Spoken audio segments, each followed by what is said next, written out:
ভারতীয় ক্রিকেটের অধঃপতন কি তাহলে শুরু হয়ে গেল? যে দলটা 2024 সালে টি-20 বিশ্বকাপ জয়ী একটা দল, এমনকি 2026 সালে ব্যাক টু ব্যাক দুইবার তারা কাপ নিতে পারছে, কিন্তু বিগত 4টা ম্যাচের একটা ম্যাচও তারা জয়লাভ করতে পারে নাই।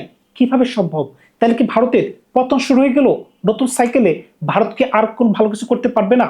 এটার পিছনে একটা মেন রিজন থাকতে পারে, ঘরের মাটিতে তারা দুর্দান্ত ক্রিকেট খেলতে পারতো, কিংবা ঘরের মাটির সাথে যে ধরনের কন্ডিশন মিলে যেত, যেমন ইউএসএ তে যে বিশ্বকাপটা হয়েছিল 2024 সালে, কাইন্ড অফ কিন্তু ভারতের সিমিলার পিচের সাথে মিলে যায়।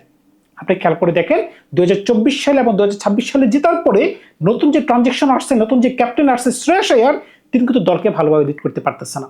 আপনি চিন্তা করে দেখেন 2026 সালে যে ব্যক্তি ভারতকে টানা 3টা ম্যাচ লাস্টের দিকে জিতেছে, এমনকি man of the tournament Sanju Samson, তাকে দল থেকে বের করে দিছে, মানে তাকে ইন্ডিয়ানরা দল থেকে বের করে দিছে।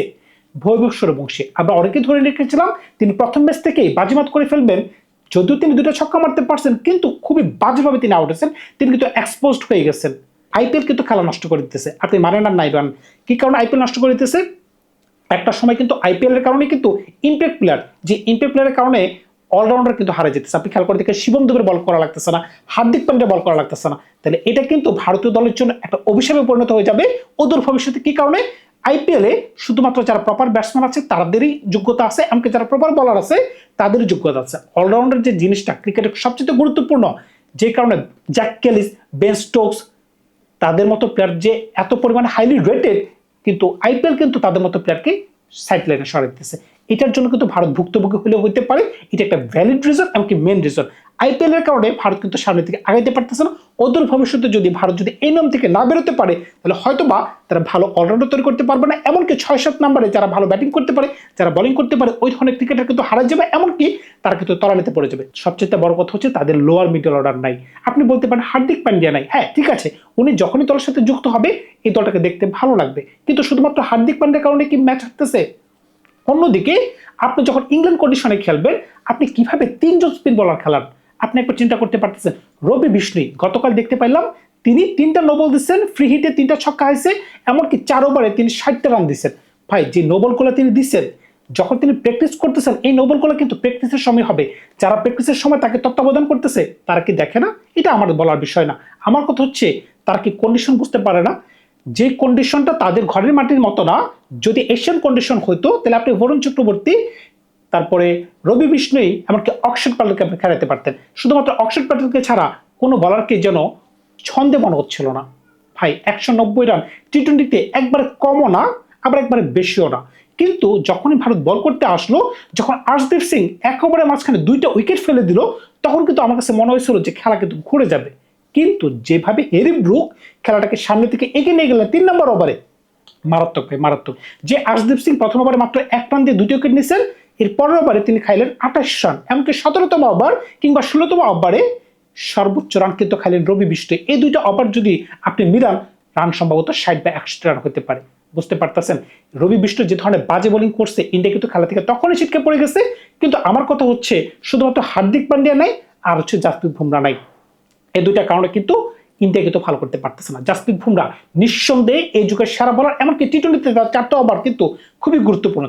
মিডল ফেজে তিনি 1 থেকে 2 ওভার করতে পারেন, পাওয়ার প্লেতে মাঝখানে তিনি 1টা ওভার করতে পারেন, যখন উইকেটের প্রয়োজন তখন তিনি বল করতে পারেন, এমনকি ডেথ বোলিং এর 2টা ওভার কিন্তু খুবই গুরুত্বপূর্ণ। আপনি খেয়াল করে দেখেন ভারত কিন্তু লাস্টের দিকে রান দিতে পারতেছে না। গতকালকে একটা ব্যাটসম্যান ফ্লপ গেছে, ভারত তাসের ঘরের মতো রান করতে পারে নাই। যদি লাস্টের 7 বলে যদি একটা ছক্কা হার্ষিত রানা না মারতে পারতো, এমনকি তিলক বর্মা যদি জফরা আর্চারকে 2টা ছক্কা 1টা 4 না মারতে পারতেন, তাহলে রান কিন্তু 190 বা 91 যায় না, যেখানে রান কিন্তু 170, 72, 75 এই পর্যন্তই কিন্তু থাকে। তার কিন্তু খেলা কিন্তু ইজিলি আরো তারা জয়লাভ করতে পারতো। আপনি কিভাবে সম্ভব? আপনি ইংল্যান্ডের মাটিতে ভারতের মতো আপনি চিন্তা করে 3জন স্পিনার খেলাইতেছেন, এটা তো কোনোভাবেই, মানে অ্যাজ এ ক্রিকেট ফ্যান আমার বোধগম্য আসে না যে কিভাবে ইন্ডিয়া পারতেছে। আপনি শিবম দুবেকে দিয়ে বল করাতে পারতেন, শিবম দুবেকে দিয়ে আপনি বল করান নাই। তবে সবচেয়ে হতাশাজনক ব্যাপার, যেভাবে সূর্যকুমার যাদবের সাথে অন্যায় করা হয়েছে, একটা বিশ্বকাপ জয়ী ক্যাপ্টেন, মানে বলা নাই করা নাই, তাকে দল থেকে বের করে দিয়েছেন। নতুন ক্যাপ্টেন আপনি নিয়োগ দিয়েছেন, কাকে নিয়োগ দিয়েছেন? শ্রেয়াস আয়ারকে নিয়োগ দিয়েছেন, যে শ্রেয়াস আয়ার টি-20 দলের সার্কিটেই নাই, অনেকদিন ধরেই তিনি ঢোকার চেষ্টা করতেছেন অ্যাজ এ নর্মাল প্লেয়ার। আপনি তাকে অ্যাজ এ ক্যাপ্টেন নিয়ে আসছেন। আপনি পাঞ্জাবের কথা চিন্তা করে দেখেন, এই প্লেয়ারটা অ্যাজ এ ক্যাপ্টেন বিগত 10 থেকে 12টা ম্যাচের মাঝখানে সম্ভবত একটা ম্যাচ জয়লাভ করতে পারছে, এমনকি পাঞ্জাবকে তিনি সামনের দিকে নিয়ে আসতে পারেন নাই। ভাই, আপনি সবচেয়ে বড় কথা হচ্ছে কি ভারত কেন হারতেছে? আপনি মিডল ফেজে রান করতে পারতেছেন না। যদি এই দলে বর্তমান যে দলটা এখন ভারত খেলতেছে কোনোভাবেই কিন্তু এতগুলো বামাতি ব্যাটসম্যান আপনি খেলতে পারবেন না। আপনি যদি খেয়াল করে দেখেন 1 থেকে 7 নম্বরের মাঝখানে কয়জন বামাতি ব্যাটসম্যান আছে? উপরে অভিষেক শর্মা, তারপরে ভৈভব সূর্যবংশী, 3 নম্বরে ঈশান কিষান, তারপরে শিবম দুবে, তারপরে অক্ষর পটেল, এমনকি তাদের ভাইস ক্যাপ্টেন তিলক বর্মা। আপনি চিন্তা করতে পারতেছেন এতগুলো যদি বামাতি ব্যাটসম্যান হয় তাহলে কিভাবে সম্ভব? অবশ্যই এই দলের মাঝখানে আরেকজন রাইট হ্যান্ড ব্যাটসম্যানকে স্থলাভিষিক্ত করতে হবে। হয়তো আপনি বলতে পারেন যখন হার্দিক পান্ডে আসবে ওই অভাব এমনিতেই পূরণ হয়ে যাবে, তবে স্যানজোকে অবশ্যই দল রাখতে হবে। কারণ কি, তিনি বড় মানের প্লেয়ার। আপনি খেয়াল করে দেখেন টি-20 বিশ্বকাপে যদি তিনি টানা 3টা ম্যাচ যদি প্রেসারের মাঝখানে যদি ভালো খেলতে না পারতেন তাহলে কিন্তু ভারত বিশ্বকাপ জয় করতে পারে না। এমনকি যদি আপনি আইপিএল এর ফর্ম টান দিয়ে দেখেন তাহলে কেন ভারত এই চালে ভুল করলো? মিডল ফেজে কিন্তু তারা রজত পাতিদারকে রাখতে পারতো। আপনি খেয়াল করে দেখেন আরসিবির ক্যাপ্টেন ব্যাক টু ব্যাক দুইবার তাকে দুইবার তিনি কাপ নিতে পারছেন। এমনকি মিডল ফেজে তিনি নামে কিন্তু প্রথম 10 বলের মাঝখানে যে ধরনের স্ট্রাইক রেট তিনি দেখাইতে পারতেন 220, 270, 280 প্রত্যেকটা ম্যাচে অলমোস্ট 300 ছিল তার স্ট্রাইক রেট। প্রথম 10 বলে তিনি 30-এর কাছাকাছি রান করতে পারতেন। মিডল ফেজে স্পিন বোলারকে তিনি যেভাবে খেলতে পারতেন মারাত্মক মানে মারাত্মক। এই ব্যাটসম্যানটাকে যদি তারা ঢুকাইতে পারতো হয়তোবা যেদিন তিনি খেলতে পারতেন তিনি খেলা ঘুরাইতে পারতেন। উপরে কিন্তু অভিষেক শর্মার দুর্দান্ত ছন্দে আছেন। অভিষেক শর্মার দুর্দান্ত ছন্দে থাকার পরেও কিন্তু ভারত ভালো কিছু করতে পারতেছে না। কি কারণে? গত ম্যাচে খেয়াল করে দেখেন ঈশান কিষান 40 বা 42 বলে 49 করতে পারছে, তার স্ট্রাইক রেট 120-এর ঘরে।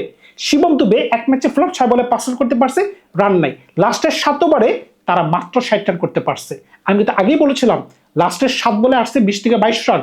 যদি লাস্টের 7 বলে যদি 20 থেকে 22 রান না আসতে পারতো তাহলে লাস্টের 7 ওভারে রান হয় সর্বমোট 40 থেকে 42 রান।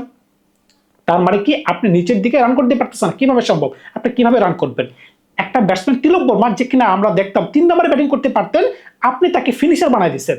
ভাই, দলের প্রয়োজনে রোটেশন প্রয়োজন কিংবা হালকা পরিবর্তন করা যায়, রাত আর দিন যদি করে ফেলেন তাহলে কিন্তু একটা দল কিন্তু ভালো কিছু করতে পারবে না। আর ইন্ডিয়ার কাছে এখন সবচেয়ে বড় সমস্যা কি? তারা মনে করতেছে অলরাউন্ডার দিয়ে তার সামনের দিকে এগিয়ে যাবে, কিংবা এশিয়ান কন্ডিশনে তারা যে ফর্মেটে খেলতো 3 জন স্পিন বলার তারা একই গতিতে বা একই পেসে যাচ্ছে। ওল্ড ট্র্যাফোর্ডের মতো ময়দানে আপনি চিন্তা করতেছেন যে আমরা 3 জন স্পিনার খেলাবো, এমনকি আমরা সামনের দিকে এগিয়ে যাব, সেটা তো ভাই সম্ভব না। আপনি স্রোতের বিপরীতে যে এত বড় পরিবর্তন করবেন আর আপনি সেটার খেসারত দিবেন না, সেটা কিন্তু হচ্ছে না। আপনি খেয়াল করে দেখেন শ্রেয়াস আয়ার, হ্যাঁ টুকটাক রান করতে পারতেছেন, এর আগের ম্যাচও তিনি 50 করতে পারছেন, এই ম্যাচও তিনি করতে পারছেন 30-এর কোঠায় রান, কিন্তু স্ট্রাইক রেট কোথায়? টি-20তে যেটা সবচেয়ে বেশি গুরুত্বপূর্ণ আপনি খেয়াল করে দেখেন জ্যাকব ব্যাথেন 2026 বিশ্বকাপে যেটা মুম্বাইতে অনুষ্ঠিত হয়েছিল সেই ফাইনাল ম্যাচে তিনি যে একটা দুর্দান্ত সেঞ্চুরি করতে পেরেছিলেন, তিনি কিন্তু সমগ্র ভারতবাসীকে ঘামাই ফেলছিলেন ওই ম্যাচে। দুর্দান্ত যে সেঞ্চুরি ছিল, হয়তোবা তিনি ওই ম্যাচটাকে শেষ করতে পারেন, কিন্তু গতকালকে একটা সময় মনে হচ্ছিল এই ব্যাটসম্যানটা স্ট্রাগল করতেছিল, কিন্তু লাস্টের দিকে তিনি যে ধরনের বিধ্বংসী ইনিংস খেলছেন মারাত্মক মানে মারাত্মক। আপনি যদি খেয়াল করে দেখেন 30 বলে সম্ভবত একটা সময় ছিল তার 33 রান, কিন্তু লাস্টের 14-15 বলে তিনি 40-এর উপর রান নিতে পারছেন। এখানে কিন্তু ভারতের বলাররাই দেয়, কোনো বলারে কিন্তু ভালো বল করতে পারে না। বিশেষ করে স্পিন যদি আপনি ভালো বল করতে না পারেন তাহলে আপনি কেন নিচ্ছেন? আপনি খেয়াল করে দেখেন প্রিন্স ইয়াদব আয়ারল্যান্ডের সাথে লাস্ট ম্যাচে 3টে উইকেট নিতে পারছেন, কিন্তু তিনি বেঞ্চে বসে আছেন। এখন 2028 সালের বিশ্বকাপ কিন্তু নিউজিল্যান্ড আর হচ্ছে অস্ট্রেলিয়াতে, যেখানে পেস বাউন্স সুইং সবকিছু অপেক্ষা করবে তাদের জন্য। ইংল্যান্ডের দিকে দেখতেছেন যে ইংল্যান্ডও 3টা স্পিন বল খেলাইতেছে, লাইভ ডসনকে খেলাইতেছে, উইল জ্যাকস আছে, এমনকি আব্দুল রশিদ আছে, কিন্তু আপনি যদি তাদের বোলিং অ্যাটাক খেয়াল করে দেখেন তাদের সবগুলা বলার যদি আপনি একত্রিত করেন 7 থেকে 8 জন বলার আছে, পেস বলার অলরাউন্ডার মিলে আর কি। তো সুতরাং বুঝতেই পারতেছেন ইংল্যান্ডের সাথে যদি আপনি তুলনা করেন তাহলে কিন্তু আপনি চিপায় পড়ে যাবেন। ধন্যবাদ সবাইকে, ভালো থাকবেন। আপনার নতুন করে গল্প খুব শীঘ্র আসবো আপনাদের সাথে।